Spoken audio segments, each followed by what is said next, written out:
کاش وہ تمہیں لاوارث اور بے آسرا ہونے کا طعنہ دے کر گھر سے نہ نکالتے۔ کاش میری اور تمہاری محبت کی سچائی کو وہ لوگ سمجھ پاتے۔ کاشمالا دھیرے دھیرے اپنے ماضی میں گم ہونے لگی۔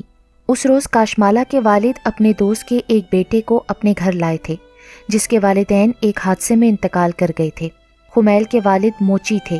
دونوں میاں بیوی خریداری کے دوران دہشت گردی کا نشانہ بن گئے تھے۔ اس شہر میں ان کا کوئی پرسان حال نہیں تھا، نہ کوئی ہمدرد اور نہ کوئی رشتہ دار۔ کاشمالا کے ابو کو جب علم ہوا تو وہ فوراً ہی اس کے گھر پہنچے اور یتیم بچے کو اپنے ساتھ اپنے گھر لے آئے۔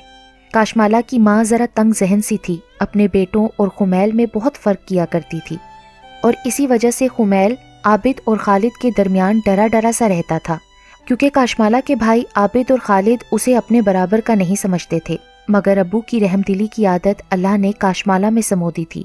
وہ خمیل کا بہت خیال رکھا کرتی تھی، اپنے حصے میں سے اس کو حصہ دینا، اس کی کتابوں کا خیال رکھنا وغیرہ وغیرہ۔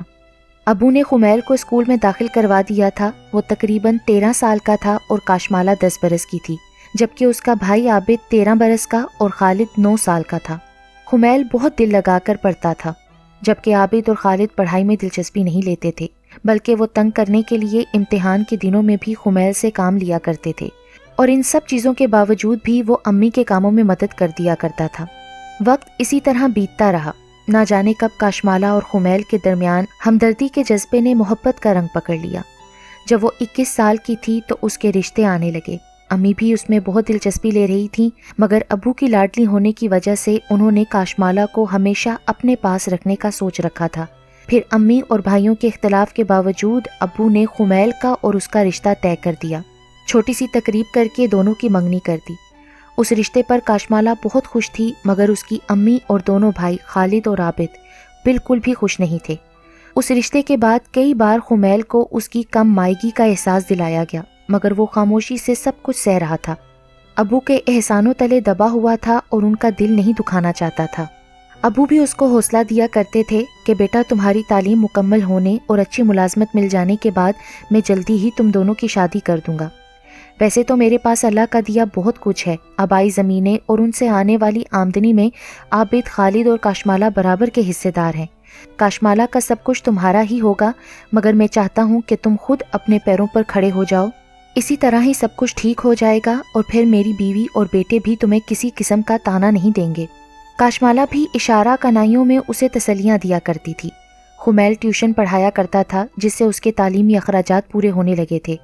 ایک رات ابو کو دل کا دورہ پڑا، جو کہ جان لیوا ثابت ہوا، اور وہ دونوں کی محبت کو منزل تک پہنچانے سے پہلے ہی دنیا چھوڑ گئے۔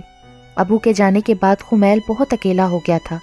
ابو کے چہلم کے بعد جب مہمان چلے گئے تو بڑے بھائی عابد نے خمیل کو صاف صاف کہہ دیا، دیکھو خمیل، تم ہماری ذات برادری کے نہیں، ایک کمی کمین کے بیٹے ہو۔ ہم اب تک اپنے والد کی وجہ سے خاموش تھے، مگر اب تم اپنا بوریا بستر اٹھاؤ اور یہاں سے چلتے بنو، اور جانے سے پہلے یہ جان لو کہ کاشمالا تمہاری زندگی میں کبھی نہیں آ سکتی۔ ویسے بھی ہمارے ماموں نے کاشمالا کا رشتہ مانگا ہے، جسے ہم نے تقریباً قبول کر لیا ہے، لہٰذا اب ہمارا تم سے کوئی تعلق نہیں۔ مگر عابد، تم سب مجھ سے تعلق توڑ بھی لو نا، تو بھی تمہارے والد کے احسانات کا پاس مجھے تم سب سے ناتا جوڑنے پر مجبور کرتا رہے گا۔ اور پھر کاشمالا میری منگیتر ہے، جس کا رشتہ تمہارے ابو نے اپنی زندگی میں میرے ساتھ طے کیا تھا۔ تمہارے کہنے پر میں یہاں سے چلا تو جاؤں گا، مگر تمہیں اپنے ابو کے فیصلے کا پاس رکھنا چاہیے، اور کاشمالا کا ہاتھ میرے علاوہ کسی اور کے ہاتھ میں نہیں دینا چاہیے۔ خمیل نے التجائیہ لہجے میں کہا۔ عابد چارپائی پر بیٹھا تھا، اس کی بات سن کر غصے سے کھڑا ہو گیا۔ بس بس، زیادہ تقریر کرنے کی ضرورت نہیں، جس قدر ہو سکے یہاں سے دفع ہونے کی تیاری کرو۔ ہم نسلی لوگ ہیں، تم جیسے لاوارث کمی کمین کو اپنی بہن کیسے دیں گے؟ جان بوجھ کر ہم اپنی بہن کو کیچڑ میں نہیں گرا سکتے۔ اس وقت کاشمالا کمرے کی کھڑکی میں کھڑی تمام باتیں سن رہی تھی۔ ٹھیک ہے عابد، مجھے ایک رات کی مہلت دے دو، میں کل ہی یہاں سے چلا جاؤں گا۔ عابد کاندھے پر رکھی چادر کو بڑے غرور سے جھٹک کر آنگن سے ہوتا ہوا گھر سے نکل گیا۔ اب تو امی کے بولنے کی باری تھی۔ دیکھ خمیل، چھوٹا سا پالا ہے تجھے میں نے، پر تو ہے تو غیر نا۔ میں نے فیصلہ کر لیا ہے کہ کاشمالا کا رشتہ اپنے بھائی کے گھر دوں گی۔ خمیل نے بے بسی سے کمرے کی کھڑکی کی طرف دیکھا، جہاں کاشمالا اتنی دیر میں ایک فیصلہ کر چکی تھی کہ اسے کیا کرنا ہے۔ اس نے اشارے سے خمیل کو تسلی دی۔ پریشانی خمیل کے چہرے پر عیاں تھی۔ وہ سر جھکا کر اپنے کمرے کی طرف چل پڑا۔ رات جب سب سو گئے تو کاشمالا نے اٹھ کر ایک خط لکھا: خمیل، میرے اور تمہارے سنجوگ کا فیصلہ میرے ابو کا تھا، اور تم بھی جانتے ہو کہ میں تمہیں شدت سے چاہتی ہوں۔ جیون ساتھی کے روپ میں نے صرف تمہیں ہی سوچا ہے، میں کسی اور کو وہ درجہ نہیں دے سکوں گی جو تمہارے لیے میرے دل میں ہے۔ میں تو ایک لڑکی ہوں اور مجھے اپنے گھر اور گھر والوں کو ایک دن الوداع تو کہنا ہے، تو کل کی بجائے آج ہی کیوں نہ یہ قدم اٹھا لوں۔ میں کبھی ایسا نہ سوچتی، لیکن مجھ پر یہ فیصلہ جبراً مسلط کیا جا رہا ہے جسے میں تسلیم نہیں کر سکتی۔ اپنے بھائیوں اور ماں کی مرضی کے خلاف تمہارے ساتھ جانے میں مجھے ذرا پشیمانی نہیں ہوگی، کیونکہ میرا باپ میرا کفیل تھا جس نے اپنی زندگی میں تمہارے ساتھ میرا رشتہ طے کیا تھا۔ میں نے جو فیصلہ کیا ہے اس پر مجھے کبھی پچھتاوا نہیں ہوگا، کیونکہ میرے باپ کی دعائیں میرے ساتھ ہیں۔ تم کل ضرور چلے جانا، مگر جانے کے بعد رات واپس آنا۔ میں تمہیں مسجد کے پیچھے والی گلی میں ملوں گی۔ تمہیں ان تمام احسانات کا واسطہ جو میرے ابو نے تم پر کیے، میرے والد کے عہد کو نبھانا۔ تمہاری کاشمالا۔ خط کو طے کر کے کاشمالا چپکے سے خمیل کے کمرے میں گئی جو آنکھوں پر ہاتھ رکھے لیٹا تھا۔ اس نے خمیل کی ادھ کھلی ہتھیلی پر خط رکھا تو اس نے چونک کر اسے دیکھا اور اٹھ بیٹھا۔ اس کی آنکھوں سے آنسو رواں تھے۔ کاشمالا نے اسے چپ رہنے کا اشارہ کیا اور کمرے سے نکل گئی۔ وہ رات دونوں نے اپنے اپنے کمروں میں جاگتے ہوئے گزاری۔ صبح ہوتے ہی خمیل نے عابد، خالد اور امی کا شکریہ ادا کیا۔ خالہ جی، میں نے اب تک جو بھی وقت اس گھر میں گزارا اس میں مجھ سے کوئی بھی بھول چوک ہوئی ہو یا میں نے آپ کا، عابد اور خالد کا دل دکھایا ہو تو مجھے معاف کر دیجیے گا۔ مگر جواب میں اسے بے رخی، نفرت بھری نگاہوں کا سامنا کرنا پڑا۔ وہ رو رہا تھا۔ کاشمالا اپنے کمرے کے دروازے پر کھڑی بے بسی سے اسے جاتا دیکھ رہی تھی۔ آنسو اس کی آنکھوں سے بھی رواں تھے۔ اسے ابو بہت یاد آ رہے تھے۔ اگر ابو زندہ ہوتے تو اسے یہ منظر کبھی نہ دیکھنا پڑتا۔ خمیل بنا ناشتہ کیے ہی گھر سے روانہ ہو گیا تھا۔ اس کے پاس صرف اٹیچی تھی جس میں اس کے کچھ جوڑے رکھے تھے اور اس کی تعلیمی اسناد اور کچھ پیسے جو اس نے ٹیوشن پڑھا کر کمائے تھے۔ وہ دن بہت تکلیف دہ تھا جو کہ کرب سے لبریز گزرا تھا۔ رات 1 بجے کا وقت تھا جب کاشمالا نے اپنے چند زیورات جو ابو نے اس کے لیے بنوا رکھے تھے اٹھائے اور چند جوڑے کپڑوں کے لیے ایک پوٹلی سی بنائی اور کچھ نقدی جو اس کے پاس موجود تھی لے کر گھر کی دہلیز روتے روتے پار کر گئی۔ مسجد کے پیچھے والی گلی میں خمیل اس کا انتظار کر رہا تھا۔ دونوں وہاں سے اسٹیشن پہنچے اور آنے والی ٹرین کے ٹکٹ لے کر نامعلوم منزل کی جانب رواں ہو گئے۔ ایک اسٹیشن پر اتر کر سب سے پہلے مسجد پہنچے۔ مسجد میں ان کا نکاح ہوا۔ نکاح کے بعد کاشمالا نے اپنے تمام زیورات فروخت کر کے ایک قصبے میں چھوٹا سا گھر لے لیا اور خمیل نوکری کے لیے سرگرداں ہو گیا۔ جلد ہی اس کی قابلیت کے باعث اسے شہر میں ایک پرائیویٹ کمپنی میں اچھی تنخواہ پر ملازمت مل گئی اور ان کی مالی مشکلات میں کمی واقع ہو گئی۔ آج وہ 2 بچوں کی ماں تھی اور خوشگوار اور آسودہ زندگی گزار رہی تھی۔ اب انہوں نے گھر بھی بدل لیا تھا۔ بیٹا ایک اچھے اسکول میں پہلی جماعت کا طالب علم تھا اور چھوٹی بیٹی ابھی نرسری میں پڑھ رہی تھی۔ اینیورسری کی رات کاشمالا اور خمیل رات دیر تک اپنے ماضی کے خوشگوار اور رنجیدہ یادوں کی مالا بنتے بنتے ایک دوسرے کی آغوش میں نیند کی وادیوں میں چلے گئے۔ وہ اتوار کا دن تھا، اسکول کی چھٹی تھی، مگر چھٹی کے دن خمیل گھریلو ضروریات کی چیزیں لینے بازار کا چکر ضرور لگاتا تھا اور ہفتہ بھر کے پینڈنگ کام بھی نمٹا دیا کرتا تھا۔ اسے ناشتہ کر کے نکلے ہوئے ابھی پونا گھنٹہ ہوا تھا کہ اس کی ڈیڈ باڈی کو گھر لایا گیا۔ گولی دل کے مقام پر لگی تھی جس سے وہ موقع پر جاں بحق ہو گیا تھا اور کاشمالا کو اور بچوں کو زندگی کے تپتے صحرا میں تنہا چھوڑ گیا تھا۔ کاشمالا کا بھائی عابد واپسی پر بہت تیز گاڑی چلا رہا تھا۔ وہ اپنے حواسوں میں نہیں تھا اور یوں بدحواسی سے گاڑی چلاتے ہوئے وہ سامنے سے آنے والے تیز رفتار ٹرک کی زد سے خود کو نہ بچا سکا۔ اس کی ہائی روف بری طرح تباہ ہو گئی تھی۔ زخمی حالت میں اسے ہسپتال پہنچایا گیا۔ جب اسے ہوش آیا تو اس نے خود کو ہاسپٹل کے بیڈ پر پایا۔ اس کا بدن چور چور تھا۔ اس نے اپنے جا بجا پٹیوں سے بندھے وجود پر نظر ڈالی اور حرکت کرنے کی کوشش کی، مگر اسے اپنے جسم کا وزن من بھر کا محسوس ہوا۔ وہ حرکت کے قابل نہیں تھا۔ پاس ہی اس کی بیوی اور بھائی خالد کھڑے تھے۔ بیوی بری طرح رو رہی تھی۔ پورے 5 دن بعد عابد کو ہوش آیا تھا۔ 1 ہفتہ بعد اس کی حالت ذرا سنبھلی تو اس نے اپنی ٹانگوں کو حرکت دی، مگر وہ انہیں ہلا نہیں سکا تو گھبرا کر خالد کو آواز دی، خالد خالد میری ٹانگیں۔ بڑے بھائی عابد کی پکار سن کر خالد تڑپ گیا اور بری طرح سے رو دیا۔ اس نے پاس جا کر بھائی کے ماتھے پر بوسے دیے اور اس کے سر پر ہاتھ پھیرا اور اسے تسلی دیتے ہوئے کہا، بھائی حوصلہ کر، اللہ کو یہی منظور تھا۔ کیا میری ٹانگیں؟ عابد کرب اور اذیت سے چیخا۔ ہاں بھائی ہاں۔ خالد نے بھائی کا سر اپنے سینے سے لگا لیا اور روتے ہوئے بتانے لگا، دونوں ٹانگیں ایکسیڈنٹ میں ضائع ہو گئی ہیں، پر تو پریشان نہ ہو، میں ہوں نا، میں تیرا سہارا، میں تیری بیساکھی بنوں گا۔ وہ بری طرح رو رہا تھا۔ نہیں نہیں، یہ نہیں ہو سکتا، عابد ہذیانی انداز میں چلا رہا تھا۔ ڈاکٹر فوراً کمرے میں آئے اور اسے انجیکشن دے دیا، جس سے وہ ہوش سے بیگانہ ہو گیا۔ رات گئے جب اسے ہوش آیا تو اسے خود سے نفرت ہونے لگی۔ اپنے کیے پر وہ سخت نادم تھا۔ اس نے ایک ہنستا بستا گھر اجاڑ دیا تھا اور ایک بار بھی اپنی ماں جائی اپنی سگی بہن کا نہ سوچا تھا، اس کے بچوں کا نہ سوچا، اور برسوں سے اپنے اندر سلگتی آگ کو ٹھنڈا کرنے کے لیے اپنی ہی بہن کا گھر اجاڑ دیا، اس کے سر کے سائیں کو جان سے مار دیا، اس کے بچوں کو یتیم اور بہن کو بیوہ کر دیا۔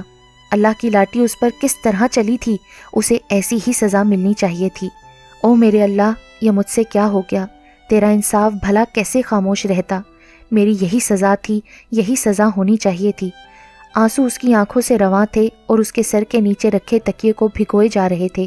خمیل تو تمام فکروں سے آزاد یہ جہان فانی چھوڑ کر جا چکا ہے، مگر مجھے تو اپنے اس اپاہج وجود کو تا حیات گھسیٹنا ہے۔ عابد کو اب ہسپتال میں 15 دن گزر چکے تھے، مگر ہر لمحے اس کا ضمیر اس کو ملامت کرتا رہتا تھا۔ اسی لمحے اس نے ایک اہم فیصلہ کیا اور اپنے بھائی خالد کو پکارا۔ عابد نے خالد کا ہاتھ اپنے ہاتھ میں لیا۔ خالد، آج مجھے اپنی بہن کاشمالہ بہت یاد آ رہی ہے، کیا تو اسے میرے پاس لا سکتا ہے؟ مگر بھائی، وہ ہمارے لیے تو مر چکی ہے۔ ہماری ماں اس کے لگائے ہوئے داغ کو برداشت نہ کر سکی اور اس کے انتظار میں اس دنیا سے رخصت ہو گئی، اور پھر جو کالک وہ ہمارے منہ پر مل کر گئی ہے، اس کی وجہ سے ہم آج تک لوگوں سے منہ چھپاتے پھرتے ہیں۔ عابد کو بہن کی یاد میں روتا دیکھ کر خالد حیران تھا۔ آج بھائی کا غصہ کہاں گیا؟ اس کی آنکھوں میں کاشمالہ کے نام پر جو نفرت امٹتی تھی وہ کہاں ہے؟ شاید بھائی دکھی ہے، اس وجہ سے بہن یاد آ رہی ہے۔ بھائی، اگر میں اسے ڈھونڈوں بھی تو کہاں جاؤں؟ میرے پاس تو اس کا پتہ بھی نہیں ہے۔ پر میرے پاس اس کا پتہ ہے۔ عابد کی یہ بات سنتے ہی خالد نے اس کو حیرانگی سے دیکھا۔ آپ کے پاس؟ مگر آپ نے مجھے آج تک کیوں نہیں بتایا؟ تو ان باتوں کو چھوڑ اور میری بات غور سے سن۔ اور پھر عابد نے اپنے بھائی خالد کو تمام تفصیل سے آگاہ کر دیا۔ خمیل کے انتقال کو 15 روز گزر گئے تھے۔ کاشمالہ عدت میں تھی، غموں سے چور چور گھر کی چاردیواری میں اپنے بچوں کو سینے سے لگائے بیٹھی تھی کہ دروازے پر دستک ہوئی۔ اس نے خود کو بڑی سی چادر میں لپیٹا اور دروازے کے پاس جا کر اندر سے پوچھا، کون؟ مجھے کاشمالہ سے ملنا ہے۔ اسے ایک اجنبی آواز سنائی دی۔ کاشمالہ نے ایک بار پھر پوچھا، آپ کون ہیں؟ میں خالد ہوں۔ خالد کا نام سن کر اس کے دل کی دھڑکنیں لمحہ بھر کے لیے تیز ہو گئیں، مگر پھر اس نے اپنے ذہن میں آنے والے خیال کو جھٹک دیا۔ کون خالد؟ کاشمالہ، میں تمہارا بھائی ہوں۔ کاشمالہ کا تو سر چکرانے لگا۔ اس نے دروازہ کھولا تو سامنے اس کا بھائی کھڑا تھا۔ خالد، تم؟ وہ روتی ہوئی اس سے لپٹ گئی۔ تم اب آئے ہو میرے بھائی، اتنے عرصے بعد؟ بہن کو یوں روتا دیکھ کر خالد بھی برداشت نہ کر سکا اور اسے گلے لگا کر رونے لگا، اور روتی ہوئی بہن کو سینے سے لگائے گھر کے اندر داخل ہو گیا۔ بچے جو اپنی ماں کے پیچھے آنگن تک آ گئے تھے، ماں کو ایک اجنبی کے گلے لگ کر روتے دیکھا تو خود بھی ڈر کے رونے لگے۔ خالد کی نظر جب چھوٹے چھوٹے سے بچوں پر پڑی تو وہ گھٹنوں کے بل بیٹھتے ہوئے دونوں کو گلے سے لگا کر رونے لگا۔ برسوں کا غبار جب آنسوؤں سے دھل گیا تو خالد نے کاشمالہ کو بتایا، میں تمہیں ہمیشہ یاد کرتا تھا، مگر بڑے بھائی کے خوف کی وجہ سے اس کی ہاں میں ہاں ملاتا تھا، لیکن آج بھائی نے ہی مجھے تمہارے پاس بھیجا ہے۔ بھائی خود تمہارے پاس آتے، مگر وہ ہاسپٹل میں ہے۔ بھائی کی حالت سن کر کاشمالہ کی آنکھیں پھر چھلک پڑیں۔ خمیل کو گئے ہوئے 15 دن گزر گئے ہیں۔ کاش خمیل اپنی زندگی میں یہ خوشخبری سن لیتے۔ دونوں بہن بھائی ایک دوسرے سے مل کر خوب روئے۔ جاتے جاتے خالد نے کاشمالہ سے کہا، تم تیار رہنا، میں 2 دن بعد تمہیں لینے آؤں گا۔ بھائی تم سے ملنے کے لیے بہت بے چین ہے۔